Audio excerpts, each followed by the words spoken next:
Hello सांग माने आशा करूछु आपण माने समस्ते भलरे थिबे।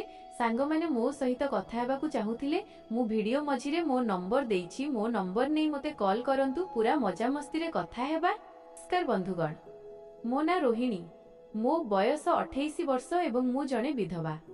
मोर बाहाघर जणे आर्मी जवानंक सह होइथिला, किंतु ड्यूटी समय रे से वीरगति प्राप्त हेले एवं तापरे मु विधवा होई गली। मो बाहाघर को सेतेबेले मात्र 6 मास ही होइथिला। आज भी सही दिन मोर भल भावे मने अछि। मो पाठ पढ़ा एबे सरीथिला एवं घर लोक मो पई प्रस्ताव देखिबाकू लागिले। मु देखिबाकू बहुत सुंदर थिली। गोरा रंग 5-6 इंच उच्चता, कला घन केश। मोते देखिले जे केही भी प्रथम नजर रे पसंद करि नियंता। मो पई रामंक प्रस्ताव आसिला। मो काका दादा रामंक फोटो नहीं आसिले एवं कहिले कि एही पुओ को देख, पसंद की। फोटो रे ही से एते हैंडसम देखा जाउथिले जे मु देखु देखु तांकु मन देई बसिली। से मो अपेक्षा भी अधिक सुंदर देखा जाउथिले। उभय परिवार मध्य रे कथावार्ता पक्का होई गला एवं सही दिन ही मोते देखिबा पई से माने घर को आसीबार थिला। मु बहुत अपेक्षा करिथिली कि राम सामनारु केमिति देखा जाउथिबे। किछि समय परे मु छात ऊपर को गली। दूररु ही एक कार आम घर सामना रे आसी रहिला। आम घरर अवस्था भी भल थिला। स्लैब पड़िथिबा 3टी बखरा थिला। मु छात ऊपर ठिया होई तळकु देखिबाकू लागिली कि राम किए होइथिबे, कारण मु आगरु तांको फोटो देखिथिली, तेणु तुरंत चिन्ही गली। से सतरे बहुत हैंडसम, लंबा चौड़ा एवं आकर्षणीय थिले। सबु अतिथि घर भितरकू आसी गले एवं मु छातरु तळकू आसी निजकू चाली गली। मु प्रस्तुत हेबाकू लागिली। अल्प समय परे माँ मोते डाकिले। मु रोसई घर को गली तो माँ एक ट्रे रे चा कप भर्ती करी रखिथिले एवं कहिले जाई समस्तंकु चा देई दे। मु धीरे धीरे समस्तंकु चा देबाकू लागिली। जेतेबेले मु रामंक पाखरे पहुंचिली तो आम नजर परस्पर सह मिसिला। मोर तांकु पाखरु देखिबार बहुत इच्छा थिला। मु तांको आखिरे चाहिली एवं आम आखिरे एक अलगा प्रकारर चमक थिला। से मोते देखि अल्प हसिले एवं बस चाही रहिले। से एते हजिगले जे चा नेबाकू भी भूली गले। सेतेबेले तांको माँ कहिले, अरे आग चा तो नहीं जा परे झियो को देखिबू। सेतेबेले जाई तांकर होश आसिला एवं समस्ते जोर रे हसिबाकू लागिले। घरे एक हालुका परिवेश होई गला। मु भी लाजेई गली। मु शीघ्र शीघ्र समस्तंकु चा देली एवं पुणी रोसई घर को चली गली। एबे घर लोक खोला खुली कथावार्ता हेले। रामंक मुहरु ही स्पष्ट जना पडुथिला कि तांकु मु बहुत पसंद आसी जाइथिली। किछि समय परे मोते पुणी पीढ़ारे बसागला। अतिथि माने हलदी कुंकुम लगाइले। मोते मो ना एवं बाकी तथ्य पचारिले। फिर दुई परिवार मध्यरे कथावार्ता हेला। सेमानंकर कौनसी असुविधा नथिला। सेमानंकु केवल झियो एवं नड़िया ही दरकार थिला। मो घर लोक बहुत खुशी हेले, किंतु सेमाने स्थिर कले कि बाहाघर धूमधाम रे करिबाकू हेबो एवं निज सामर्थ्य अनुसारे भल भाबे यौतुक उपहार देबाकू हेबो। शेषरे मो बाहाघर पक्का होई गला। राम 2 मासर छुट्टी नेइथिले, कारण से आर्मी रे सैनिक थिले एवं तांको दरमा भी भल थिला। धीरे धीरे बाहाघर दिन पाखे आसिला। सेतेबेले मो पाखरे मोबाइल नथिला। बाहाघरर 15 दिन पूर्वरु राम निज सान भाई को मोबाइल देई आम घर को पठाइले। तांको भाई भी रामंक परी ही स्मार्ट एवं हैंडसम थिला। मोते मोबाइल मिलिला एवं सेथिरे सिम कार्ड मध्य लागिथिला। मोबाइल मिलिबार किछि समय परे ही रामंक फोन आसिला। एबे आम पाखरे कथा हेबा पई भल माध्यम थिला। आमे फोन एवं वीडियो रे घंटा घंटा धरी कथा हेबाकू लागिलु। धीरे धीरे आम कथावार्ता बढ़िला एवं आम भल पाइबा आहुरी गभीर हेला। बाहाघर तारीख केतेबेले पाखी आसिला आमे जानि पारिलु नाही एवं देखु देखु बाहाघर दिन आसीगला। मु निज हातरे मेहंदी लगाइथिली, जेउथिरे एक बादाम मझिरे रामंक ना लेखा थिला। आम बाहाघर बहुत धूमधाम रे संपन्न हेला। जेतेबेले मु विदा होई सासु घर को जाउथिली, बहुत कांदी थिली। बापा माँ मध्य आखिरु लुह रोकी पारिले नाही। सासु घरे पहुंचीबा परे सर्वप्रथमे देव दर्शन हेला। खंडोबा मंदिरर 5टी पहाच राम मोते कोଳରେ टेकी नहीं चढ़ीथिले। सेही समय रे अनेक फोटो उठागला, वीडियो तैयारी हेला एवं बहुत सारा स्मृति जमा हेला। पूजा परे सेही दिनटी आसिला जहाकू आमे अति उत्कंठार सह अपेक्षा करिथिलु, माइनस आमर प्रथम राति।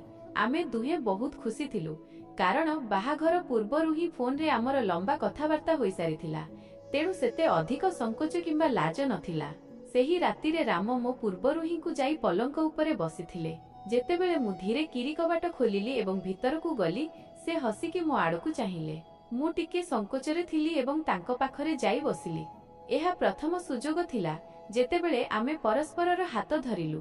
ଏବେ ଯାଏ ଆମେ କେବଳ ଦୂରରୁ ହିଁ ପରସ୍ପରକୁ ଦେଖୁଥିଲୁ, କିନ୍ତୁ ଆଜି ଆମେ ସାମ୍ନାସାମ୍ନି ବସିଥିଲୁ ଏବଂ ଖୋଲାଖୋଲି ପରସ୍ପରକୁ ଦେଖିବା ଓ ବୁଝିବାର ସମୟ ଥିଲା। ରାମ ମୋ ହାତ ଧରିଲେ। ଆମେ ବହୁ ସମୟ ଧରି କଥାବାର୍ତ୍ତା ହେଲୁ। କଥା ହେଉ ହେଉ ଆମ ଭିତରେ ଭଲ ପାଇବା ଗଭୀର ହେବାକୁ ଲାଗିଲା।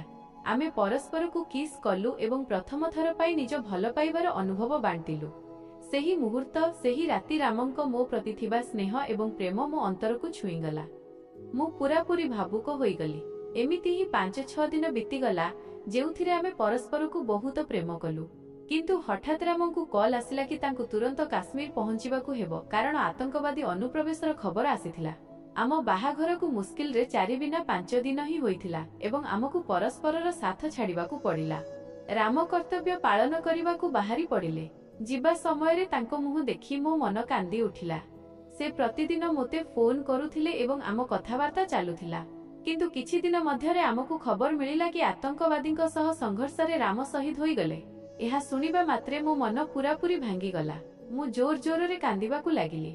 ବାହାଘରକୁ ମୁସ୍କିଲରେ 10-15 ଦିନ ହିଁ ହୋଇଥିଲା ଏବଂ ଏମିତି ସମୟରେ ଏହି ଭୟଙ୍କର ଖବର ଶୁଣି ମୁଁ ସମ୍ପୂର୍ଣ୍ଣ ଭାଙ୍ଗି ପଡ଼ିଲି। ମୁଁ ସବୁବେଳେ ବାହାଘରର ଭିଡିଓ, ଫଟୋ ଏବଂ ଦେବଦର୍ଶନର ମୁହୂର୍ତ୍ତଗୁଡ଼ିକୁ ଦେଖୁଥାଏ। ମୁଁ ରାମଙ୍କୁ ପ୍ରକୃତ ଭଲ ପାଇବା ଦେଇଥିଲି ଏବଂ ସେ ମଧ୍ୟ ମୋତେ ବହୁତ ଭଲ ପାଉଥିଲେ। କିନ୍ତୁ ନିୟତିକୁ ଏହା ମଞ୍ଜୁର ନଥିଲା। ଗୋଟିଏ ମୁହୂର୍ତ୍ତରେ ସବୁକିଛି ବଦଳିଗଲା। ମୋ ପାଖରେ କେବଳ ତାଙ୍କର ସ୍ମୃତି ବାକି ଥିଲା। ପ୍ରାୟତଃ ମୁଁ ଭାବେ ଯଦି ମୁଁ ଗର୍ଭବତୀ ହୋଇଥାନ୍ତି, ତେବେ ତାଙ୍କ ଭଲ ପାଇବାର ସେହି ଚିହ୍ନ ସହ ମୁଁ ସାରା ଜୀବନ କାଟି ଦେଇଥାନ୍ତି। ଶାଶୁ ଶ୍ୱଶୁର ମୋତେ ସମ୍ଭାଳୁଥିଲେ, ସାହସ ଦେଉଥିଲେ, ବୁଝାଉଥିଲେ, କିନ୍ତୁ ମୋ ମନ କେଉଁଠି ବି ଲାଗୁନଥିଲା। 4-5 ଦିନରେ ହିଁ ରାମଙ୍କ ପାର୍ଥିବ ଶରୀର ଶାଶୁଘରକୁ ଆସିଲା। ତାଙ୍କୁ ଦେଖି ମୁଁ ଫାଟି ଫାଟି କାନ୍ଦିଲି। ମୋ ବାପା ମା ମଧ୍ୟ ନିଜ ଲୁହ ରୋକି ପାରିଲେ ନାହିଁ। ଘରର ପ୍ରତିଟି ମଣିଷ ଦୁଃଖରେ ବୁଡ଼ି ରହିଥିଲେ। ଧୀରେ ଧୀରେ ଦିନ ବିତିବାକୁ ଲାଗିଲା। ସବୁକିଛି ଯେମିତି ପୂର୍ବ ପରି ଲାଗିବାକୁ ଲାଗିଲା। କିନ୍ତୁ ମୋ ମନର ଶୂନ୍ୟସ୍ଥାନ କେବେ ବି ପୂରଣ ହୋଇପାରିଲା ନାହିଁ। ମୋ ଦେବର ଅର୍ଥାତ୍ ମୋ ସ୍ୱାମୀଙ୍କ ସାନଭାଇକୁ ମୋ ଅବସ୍ଥା ଦେଖି ବହୁତ ଦୁଃଖ ହେଉଥିଲା। ସେ ମୋଠାରୁ ମାତ୍ର 2 ବର୍ଷ ସାନ ଥିଲା ଏବଂ ପ୍ରାୟ ମୋ ବୟସର ହିଁ ଥିଲା। ସେ ଅଲଗା ଅଲଗା ନକଲ କରି ମୋତେ ହସାଇବାକୁ ଚେଷ୍ଟା କରୁଥିଲା। ମୋତେ ବିଭିନ୍ନ ପ୍ରକାରର କଥା ଶୁଣାଉଥିଲା, କିନ୍ତୁ ତଥାପି ମୋ ମନକୁ ଶାନ୍ତି ମିଳୁନଥିଲା। ଏମିତିରେ ମୋ ବାପା ମା ମୋତେ କିଛି ଦିନ ପାଇଁ ବାପଘରକୁ ନେଇଗଲେ। ସେଠାରେ ବି ମୁଁ ଦ୍ୱନ୍ଦ୍ୱରେ ରହିଲି କି ଆଖିର କରିବି ତ କ'ଣ କରିବି। ମୋ ଶାଶୁ ଶ୍ୱଶୁର ବହୁତ ଭଲ ଥିଲେ। ସେମାନେ ମୋତେ ସବୁବେଳେ ନିଜ ପରିବାରର ଅଂଶ ବୋଲି ଭାବୁଥିଲେ। ସେମାନେ ମୋତେ କହିଲେ, ଯଦି ତୁ ଚାହିଁବୁ ତେବେ ଏଠାରେ ଆମ ସହିତ ରହିପାରିବୁ କିମ୍ବା ପୁଣି ଥରେ ବାହା ବି ହୋଇପାରିବୁ। ଆମେ ସବୁବେଳେ ତୋ ସହିତ ଅଛୁ। ତାଙ୍କ କଥା ଶୁଣି ମୋତେ ବହୁତ ସାହାରା ମିଳିଲା ଏବଂ ମୁଁ ସ୍ଥିର କଲି ଯେ ମୋତେ ଶାଶୁଘରକୁ ହିଁ ଫେରିବାକୁ ହେବ। ମୁଁ ପୁଣି ନିଜ ଶାଶୁଘରକୁ ଫେରିଆସିଲି, କିନ୍ତୁ ସେଠାରେ ବି ମୋ ମନ ଜମାରୁ ଲାଗୁନଥିଲା। ଧୀରେ ଧୀରେ ଏହି ଘଟଣାକୁ 1 ବର୍ଷ ପୂରିଗଲା ଏବଂ ମୁଁ ଧୀରେ ଧୀରେ ନିଜକୁ ସମ୍ଭାଳିବାକୁ ଲାଗିଥିଲି। ଯଦିଓ ସମ୍ପୂର୍ଣ୍ଣ ଭାବେ ଦୁଃଖ ମିଟି ନଥିଲା। ଘରେ ବସି ବସି କିଛି ନ କରିବା ଅପେକ୍ଷା ଭଲ ଲାଗିଲା କି କାହିଁକି ଚାଷବାସ କାମ କରାଯିବ ନାହିଁ, ଯେମିତି ମନ କେଉଁଠି ତ ଲାଗିବ। ଆମ ପାଖରେ ଅଳ୍ପ ଜମି ଥିଲା। ଘରେ 2ଟି ବଳଦ ଥିଲେ, ଲଙ୍ଗଳ ଥିଲା, ବଳଦ ଗାଡ଼ି ଥିଲା ଏବଂ ଚାଷ ପାଇଁ ଆବଶ୍ୟକ ସବୁ ସାମଗ୍ରୀ ମହଜୁଦ ଥିଲା। ମୋ ଦେବର ଅର୍ଥାତ୍ ଅନିକେତ ଚାଷ କରୁଥିଲା। ସେଇ ପାଠ ପଢ଼ିଥିଲା, କିନ୍ତୁ ଚାଷରେ ତାର ବହୁତ ଆଗ୍ରହ ଥିଲା। ପୁଣି ମୁଁ ମଧ୍ୟ ତା ସହିତ ବିଲକୁ ଯିବାକୁ ଲାଗିଲି। ବିଲରେ ଘାସ ବାଛିବା, କୋଡ଼ା ଖୋସା କରିବାକୁ ଲାଗିଲି। ଦ୍ୱିପହରେ ମୁଁ ପ୍ରାୟତଃ ଅନିକେତ ସହ ହିଁ ଖାଉଥିଲି। କେବେ କେବେ ଶାଶୁ ଶ୍ୱଶୁର ବି ବିଲକୁ କାମ କରିବାକୁ ଆସୁଥିଲେ ଏବଂ ଆମେ ସମସ୍ତେ ମିଶି ସେଠାରେ ହିଁ ଖାଉଥିଲୁ। ଦିନ ସାରା କାମରେ ବ୍ୟସ୍ତ ରହିବା କାରଣରୁ ଚିନ୍ତା କରିବାକୁ ସମୟ ମିଳୁନଥିଲା। ଅନିକେତ ମୋତେ ଚାଷର ଅନେକ କାମ ଶିଖାଇବାକୁ ଲାଗିଲା। ଦିନେ ସେ ବିଲରେ ଲଙ୍ଗଳ ଚଳାଉଥିଲା। ମୋର ମଧ୍ୟ ଲଙ୍ଗଳ ଚଳାଇବା ଶିଖିବାର ଇଚ୍ଛା ହେଲା। ସେତେବେଳେ ସେ ମୋତେ ଶିଖାଇବା ଆରମ୍ଭ କଲା କି ଲଙ୍ଗଳ କେମିତି ଧରାଯାଏ ଏବଂ ବଳଦଙ୍କୁ କେମିତି ଚଲାଯାଏ। ଶିଖାଇବା ସମୟରେ ତା ହାତ ମୋ ହାତ ସହ ବାଜିଗଲା। ସେହି ସ୍ପର୍ଶରେ ମୋତେ କିଛି ଅଲଗା ପ୍ରକାର ଅନୁଭବ ହେଲା, କିନ୍ତୁ ମୋତେ ଲାଗିଲା କି ଏହା ଜାଣିଶୁଣି ନୁହେଁ ବରଂ ଅଜାଣତରେ ହୋଇଛି, ତେଣୁ ମୁଁ ଏହାକୁ ଅଣଦେଖା କଲି। ଚାଷବାସ ଶିଖିବା ସମୟରେ ଏମିତି କଥା ହୋଇଥାଏ। ତଥାପି ସେହି ମୁହୂର୍ତ୍ତଟି ମୋ ମନରେ ଏକ ଅଜବ ମିଠାପଣ ଭରିଦେଲା। ଧୀରେ ଧୀରେ ମୋତେ ତା ସହିତ ସମୟ ବିତାଇବା ଭଲ ଲାଗିଲା। ପ୍ରତିଦିନ ଆମେ ଦୁହେଁ ଏକାଠି ଖାଉଥିଲୁ, କଥା ହେଉଥିଲୁ ଏବଂ ହସମଜାକ ହେଉଥିଲା। ଦିନେ ଦ୍ୱିପହର ପ୍ରାୟ 5ଟା ବାଜିଥିବ। ଖରା ଦିନ ଥିଲା ଏବଂ ବର୍ଷା ଆରମ୍ଭ ହେବାର ସମୟ ଆସିଯାଇଥିଲା। आमे दुहे दिन सारा बिलरे काम करुथिलु एवं फेरिबाकु ही जाउथिलु कि हठात बहुत जोरे वर्षा आसिला। आम बिलठारु अल्प दूर एक छोट कुड़िया थिला जेउठी आमे चाषर उपकरण सबु रखुथिलु। केबे केबे अनिकेत सेठारे रही बिलरे ही सोई पडुथिला। वर्षा सहित जोररे पवन मध्य बहुथिला। आमे दुहे पूरापूरी ओदा होई जाइथिलु। वर्षारु बंचिबा पई आमे दौड़ी दौड़ी सेही कुड़िया आड़कु गलु। बिलरे माटी ओदा होई कादुओ होई जाइथिला। दौड़ू दौड़ू मो गोड़ खसीगला एवं मु पड़ीगली। मो शाढ़ी पूरा ओदा होई जाइथिला एवं सेथिरे माटी भी लागी जाइथिला। अनिकेत मोते पड़िबार देखिला तो तुरंत पछरु दौड़ी आसिला। मो हाथ धरी मोते उठाइला एवं सहारा दे ठिया कराइला। ता हातर सहारा पाई मु चालिबाकु लागिली। मझिरे मझिरे मो गोड़ खसुथिला, किंतु शेषरे आमे कुड़िया पर्यंत पहुंची गलु। अनिकेत कुड़ियार कबाट खोलिला एवं आमे दुहे भितरकु गलु। मो शाढ़ी संपूर्ण ओदा होई जाइथिला। मु बहुत लाज अनुभव करुथिली। बुझी पारु नथिली कोन करिबी। सेठारे कुड़ियारे किछि पुरुणा पोशाक रखा जाइथिला, जहा अनिकेत चाष करिबा समय रे पिंधुथिला एवं किछि पुरुणा पोशाक ता बापांकर अर्थात मो ससुरंकर मध्य रखा जाइथिला। अनिकेत मोते कहिला, भाउज आपण एही पोशाक पिंधि नियंतु। आपण पूरापूरी ओदा होई जाइछंती, नहेले देह खराब हेबो। तार एही चिंता देखि मो मन तरळी गला। किंतु ता सामनारे पोशाक बदलाइबा मो पाई संभव नथिला। से मो असुविधा बुझी पारिला एवं कहिला, मु बाहरकु चली जाउछि। एवं सत्तरे से प्रबल वर्षारे बाहरे जाई ठिया हेला। से निजे वर्षारे ओदा हेउथिला, जेमिति मु आरामरे पोशाक बदलाई पारिबी। तार एई जत्न एवं संवेदनशीलता मो मनकु छुईगला। मु शीघ्र शीघ्र तार पुरुणा पैंट सर्ट पिंधि नेली एवं जेतेबेले से भितरकु आसिला तो मते सेही पोशाकरे देखि बस चाहि रहिला। मु लाजेई कि कहिली, कोन देखुछंती देवरजी? से हसिला एवं कहिला, किछि नाही। एबे ता पोशाक भी पूरा ओदा होई जाइथिला एवं ता पाई भी पोशाक बदलाइबा जरूरी थिला। मु कहिली, आपण भी पोशाक बदलाई दियंतु। किंतु से कुंथु कुंथु हेउथिला, कारण जदि ताकु बदलाइबाकु हुए तो मते बाहरकु जिबाकु पड़िबो एवं बाहर वर्षारे मु पुणी ओदा होई जिबी। तेणु से कहिला, थाउ भाउज। सेतेबेले मुही जिद करी कहिली नाही, आपण पोशाक बदलाई नियंतु, मु बाहरकु चली जाउछि। से कहिला, जदि आपण बाहरकु जिबे तेबे पुणी ओदा होई जिबे। आपण एठी रुहंतु, मु एठी पोशाक बदलाई दउछि। मु मुंड हलाई देली। मु पछकु बुली गोटिए कोणकु चाली गली एवं से पोशाक बदलाइबाकु लागिला। से पोशाक ओलाई शरीर रे गामुछा गुड़ाई हेला। मो पिठी ता आड़कु थिला, किंतु मोते भल लागु नथिला। हठात मु पछकु बुलिली एवं तार गठित शरीर देखिबाकु लागिली। बिलरे काम करिबा कारणरु ता शरीर मजबूत एवं शक्त थिला। परिश्रम करी से सेही शरीर तयारी करिथिला। तार गठित शरीर देखि मु ता प्रति आकर्षित हेबाकु लागिली। मु चोरारे ता आड़कु चाहुथिली। सेथिरे मोते मो स्वामी रामंकर झलक देखा जाउथिला। से पोशाक बदलाई नेला एवं निज बापांकर अर्थात मो ससुरंकर पुरुणा पोशाक जहा से बिलरे पिंधंती ताकु पिंधि नेला। से घरकु फोन करी कहिला, आमे दुहे बिल कुड़ियारे अछु, वर्षा कमिले फेरिबु। किंतु वर्षा थमिबार ना धरुनथिला, बरং आहुरी जोर हेउथिला। धीरे धीरे राति हेबाकु लागिला। संध्या भटा बाजिगला। आम घर एवं बिल मझिरे 2 किलोमीटर व्यवधान थिला एवं एते जोर वर्षारे फेरिबा संभव नथिला। एबे मते भोक लागिबाकु लागिथिला। आम बिलरे अल्प किछि पनिपरिबा होइथिला। से कुड़ियारु एक बस्ता उठाइला एवं मुंडरे रखी बिलकु गला। सेठारु 2-4टा टमाटो, 1-2टा गाजर एवं किछि पाचिला आंब नै फेरिला। एबे सेया ही हमर खाद्य थिला।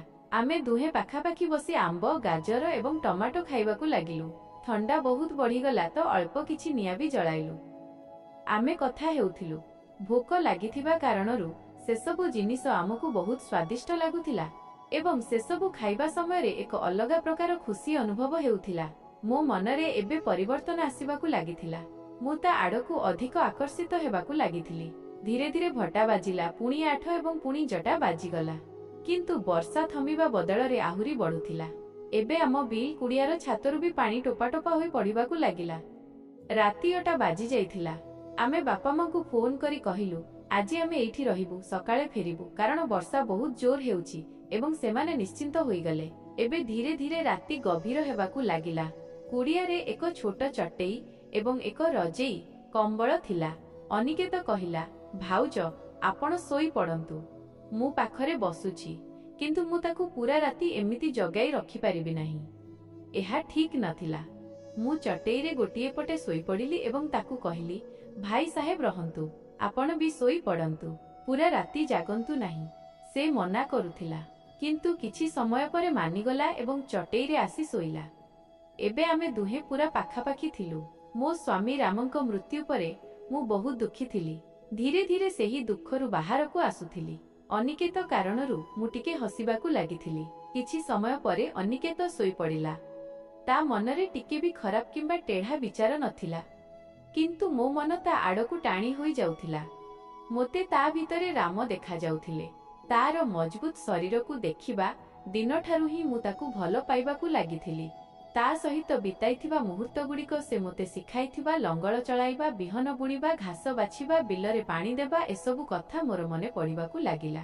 ତାର କେବେ କେବେ ହୋଇଥିବା ସେହି ହାଲୁକା ସ୍ପର୍ଶ ବି ମୋର ମନେ ପଡ଼ୁଥିଲା। ମୋତେ ନିଜ ସ୍ୱାମୀ ରାମଙ୍କର ବହୁତ ମନେ ପଡ଼ିବାକୁ ଲାଗିଲା। ମୋର କଇଁ କଇଁ କାନ୍ଦର ଶବ୍ଦ ତା କାନରେ ପହଞ୍ଚିଲା ଏବଂ ସେ ନିଦରୁ ଉଠିପଡ଼ିଲା। ତା ପିଠି ମୋ ଆଡ଼କୁ ଥିଲା, କିନ୍ତୁ ପୁଣି ସେ କଡ଼ ଲେଉଟାଇଲା ଏବଂ ମୋ ଆଡ଼କୁ ମୁହଁ କରି ଶୋଇଲା। ସେତେବେଳେ ସେ ଦେଖିଲା କି ମୁଁ କାନ୍ଦୁଛି। ସେ ଉଠି ବସି ପଡ଼ିଲା ଏବଂ କହିଲା, ଭାଉଜ ଆପଣ କାହିଁକି କାନ୍ଦୁଛନ୍ତି? ମୁଁ କିଛି ବି କହୁନଥିଲି। ମୁଁ ବି ଉଠି ବସିଲି ଏବଂ କହିଲି, ମୋତେ ତୁମ ଭାଇଙ୍କର ରାମଙ୍କର ବହୁତ ମନେ ପଡ଼ୁଛି। ଅନିକେତକୁ ବୁଝା ପଡ଼ୁନଥିଲା ସେ କ'ଣ କରିବ।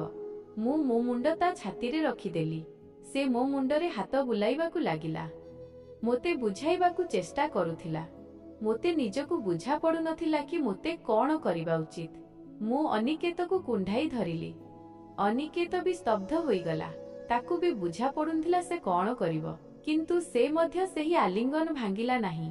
ମୁଁ ତା କୋଳରୁ ବାହାରିଲି ଏବଂ ତା ଓଠରେ କିସ୍ କରିବାକୁ ଲାଗିଲି। କିଛି ସମୟ ପରେ ସେ ମଧ୍ୟ ମୋତେ ଜବାବ ଦେଲା ଏବଂ ମୋ ଓଠରେ ଚୁମ୍ବନ ଦେବାକୁ ଲାଗିଲା। ଏବେ ଆମେ ଦୁହେଁ ପରସ୍ପର ଭିତରେ ହଜିଯିବାକୁ ଲାଗିଲୁ। ସେହି ରାତିରେ ଆମେ ପରସ୍ପରକୁ ବହୁତ ପ୍ରେମ କଲୁ। ଆମେ ଦୁହେଁ ବହୁତ ଖୁସି ହୋଇଗଲୁ। ଆମକୁ ବହୁତ ଆନନ୍ଦ ମିଳୁଥିଲା। କେତେବେଳେ ନିଦ ହୋଇଗଲା ତାହା ଆମକୁ ଜଣା ପଡ଼ିଲା ନାହିଁ। ଧୀରେ ଧୀରେ ସୂର୍ଯ୍ୟ ଉଇଁଲା।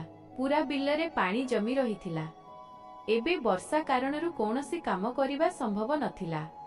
ସକାଳେ ଉଠିବା ପରେ ଆମେ ଦୁହେଁ ଘରକୁ ଫେରି ଆସିଲୁ। 2-3 ଦିନ ପର୍ଯ୍ୟନ୍ତ ଆମେ ଦୁହେଁ ପରସ୍ପର ସହ କଥା ହେଲୁ ନାହିଁ।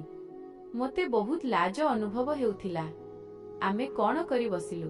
ଭାବନା ପ୍ରବାହରେ ଏସବୁ କ'ଣ ହୋଇଗଲା ବୁଝିପାରୁନଥିଲି। ଅନିକେତ ମଧ୍ୟ ମୋ ସହ କଥା ହେବାରୁ ବଞ୍ଚୁଥିଲା। ସେ ମଧ୍ୟ ବହୁତ ନିଷ୍ଠାବାନ ଥିଲା। 2-3 ଦିନ ପରେ ମୁଁ ଅନିକେତ ସହ କଥା ହେବାକୁ ଚେଷ୍ଟା କଲି, କିନ୍ତୁ ସେ ଏଡ଼ାଇ ଯାଉଥିଲା। ଦିନେ ଦ୍ୱିପହରେ ବାପା ମା ବଜାରକୁ ଯାଇଥିଲେ। ସେତେବେଳେ ଘରେ ମୁଁ ଏବଂ ଅନିକେତ ହିଁ ଥିଲୁ। ଅନିକେତ ନିଜରେ ବସିଥିଲା। ମୁଁ 2 କପ୍ ଚା ତିଆରି କଲି, କାରଣ ଉଟା ସମୟରେ ତାର ଚା ପିଇବାର ଅଭ୍ୟାସ ଥିଲା। ଯେତେବେଳେ ମୁଁ ତାକୁ ଚା ଦେଲି ସେତେବେଳେ ମୋ ହାତ ପୁଣି ତା ହାତରେ ବାଜିଲା। ମୋ ମନରେ ଏକ ଲହର ସୃଷ୍ଟି ହେବାକୁ ଲାଗିଲା। ଆମେ ଦୁହେଁ ପରସ୍ପରର ଆଖିକୁ ଚାହିଁଲୁ। ଆମ ନଜର ପରସ୍ପର ସହ ଧକ୍କା ହେଲା, କିନ୍ତୁ ମୁଁ ତୁରନ୍ତ ନଜର ହଟାଇ ନେଲି ଏବଂ ତାଠାରୁ ଅଳ୍ପ ଦୂରରେ ଯାଇ ବସିଲି। ଆମେ ଦୁହେଁ ଚା ପିଇବାକୁ ଲାଗିଲୁ।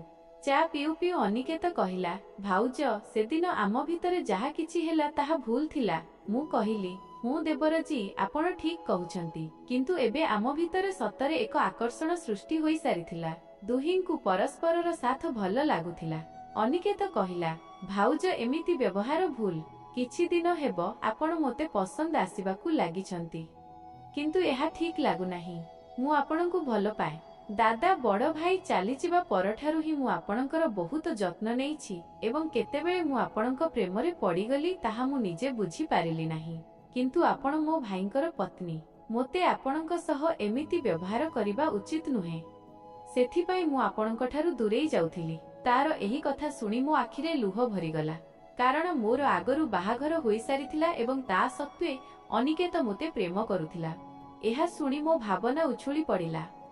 ମୁଁ ଚା କପ୍ ଅଧାରୁ ହିଁ ଟେବୁଲ ଉପରେ ରଖିଦେଲି ଏବଂ ଦୌଡ଼ି ଯାଇ ତାକୁ କୁଣ୍ଢାଇ ଧରିଲି ଏବଂ ଜୋରରେ କାନ୍ଦିବାକୁ ଲାଗିଲି। ଅନିକେତ ମଧ୍ୟ ମୋତେ କୁଣ୍ଢାଇ ଧରିଲା। ଆମେ ଦୁହେଁ ପରସ୍ପରକୁ ଆଦରରେ ଚୁମ୍ବନ ଦେଲୁ, ପରସ୍ପରକୁ କୋଳରେ ଭରିନେଲୁ। ଆମେ ପୁଣି ଥରେ ପରସ୍ପର ଭିତରେ ହଜିଯିବାକୁ ଲାଗିଲୁ। ଆମ ଦୁହିଁଙ୍କୁ ଅପାର ଆନନ୍ଦ ମିଳୁଥିଲା। କିଛି ସମୟ ପରେ ବାପା ମା ଫେରି ଆସିଲେ।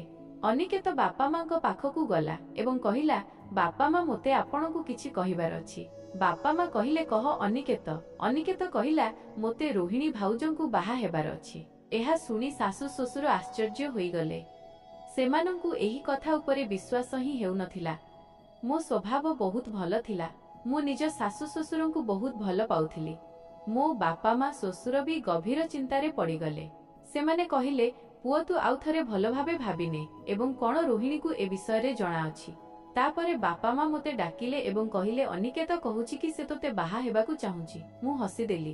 ବାପା ମା ମୋ ହସ ଦେଖି ସବୁ ବୁଝିଗଲେ ଏବଂ ତାପରେ ଆମ ବାହାଘର ଧୁମଧାମରେ କରିଦିଆଗଲା। ଏବେ ମୁଁ ବହୁତ ଖୁସି ଥିଲି। ରାମଙ୍କ ପରି ହିଁ ମୋତେ ଜୀବନ ଦେଇ ଭଲ ପାଉଥିବା ତାଙ୍କ ଭାଇ ଅନିକେତ ଏବେ ମୋ ଜୀବନସାଥୀ ହୋଇସାରିଥିଲା। ଆମେ ଦୁହେଁ ଏବେ ବହୁତ ଖୁସି ଥିଲୁ। ଆମ ସଂସାର ବହୁତ ଆନନ୍ଦରେ ଚାଲୁଥିଲା। ଏହି କଠିନ ସମୟରେ ମୋ ଦେବର ଅନିକେତ ମୋତେ ସମ୍ଭାଳିଲା। ସେ କେବେ ବି ମୋର ଭୁଲ ଫାଇଦା ଉଠାଇ ନଥିଲା, ବରଂ ମୋତେ ପ୍ରେମ ଦେଲା, ନିଜର କରିନେଲା ଏବଂ ଶେଷରେ ମୋତେ ବାହା ହେଲା। ଜୀବନ ବଞ୍ଚିବା ସମୟରେ ପ୍ରତ୍ୟେକଙ୍କୁ ଏକ ସାଥୀର ଦରକାର ହୋଇଥାଏ। ମୁଁ ସେମିତି ଏକୁଟିଆ ଜୀବନ କାଟି ଦେଇଥାନ୍ତି, କିନ୍ତୁ ମୋ ବାହାଘର ହେବାର କିଛି ଦିନ ପରେ ହିଁ ମୋ ସ୍ୱାମୀ ରାମଙ୍କର ନିଧନ ହୋଇଥିଲା। ତେଣୁ ମୁଁ ସେମିତି କରିପାରିଲି ନାହିଁ। ବନ୍ଧୁ ଏବଂ ବାନ୍ଧବୀମାନେ, ମୁଁ ଯାହା କିଛି କଲି ତାହା ଆପଣଙ୍କ ନଜରରେ ଭୁଲ ନା ଠିକ୍ ତାହା ମୋତେ କମେଣ୍ଟ କରି ନିଶ୍ଚୟ